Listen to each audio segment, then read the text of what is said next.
జన్నారం ప్రభుత్వ ఆసుపత్రిలో మెరుగైన వైద్యం కరువు. జన్నారం మండల చుట్టుపక్కల గ్రామ ప్రజలకు ప్రభుత్వ దవాఖాన మీదనే ఆధారపడి ఉన్నారు.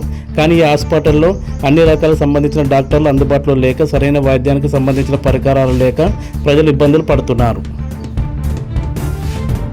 ఎమర్జెన్సీ క్రిటికల్ కేసులు వచ్చినప్పుడు సరైన వైద్యం లేక మంచిర్యాల కరీంనగర్ వెళ్లే దారి మార్గంలో ఎంతోమంది ప్రాణాలు పోయిన పరిస్థితులు చూశాము. అధికారులు స్పందించి ప్రజలకు కావాల్సిన మెరుగైన వైద్యం అందేలా చూడాలని జన్నారం మండల ప్రజలు ఆవేదన వ్యక్తం చేస్తున్నారు. ప్రభుత్వాలు ఫ్రీ పథకాలు పెడుతున్నారు, కానీ విద్య వైద్యం విషయంలో ప్రభుత్వాలు విఫలమవుతున్నాయి. ఈ ఫ్రీ పథకాలు కాకుండా ఫ్రీ వైద్యం, విద్య అందరికీ అందేలా చూడాలని ప్రజలు కోరుతున్నారు. జన్నారం మండలం మందపల్లి రేండ్లగూడ గ్రామంలో శ్రీ శ్రీ శ్రీ మల్లికార్జున స్వామి విగ్రహ ప్రతిష్టాపనకు చుట్టుపక్కల గ్రామ ప్రజలు ప్రతి ఇంటి నుంచి చిన్న పెద్ద భక్తులందరూ బోనాలు తీశారు.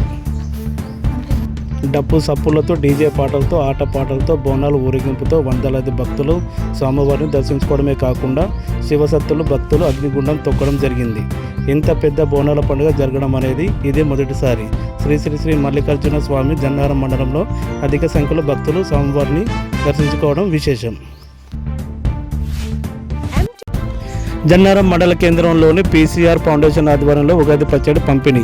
జన్నారం మండలం పూర్ణచంద్ర ఫౌండేషన్ ఆధ్వర్యంలో ఉగాది పండుగ పర్వదినాన్ని పురస్కరించుకొని గురువారం జన్నారంలో ఉగాది పచ్చడి పంపిణీ చేశారు. ఈ కార్యక్రమంలో పీసీఆర్ ఫౌండేషన్ వ్యవస్థాపకులు మునుగు ప్రవీణ్ మాట్లాడుతూ ఉగాది పండుగను పురస్కరించుకొని జన్నారం మండల ప్రజలకు శుభాకాంక్షలు తెలిపారు. ప్రజలందరూ సుఖ సంతోషాలతో, సిరి సంపదలతో ఉండాలని ఆ భగవంతుని కోరుతున్నారని ఆయన అన్నారు. మరిన్ని వార్తల కోసం మా ఛానల్ని సబ్స్క్రైబ్ చేసుకోండి.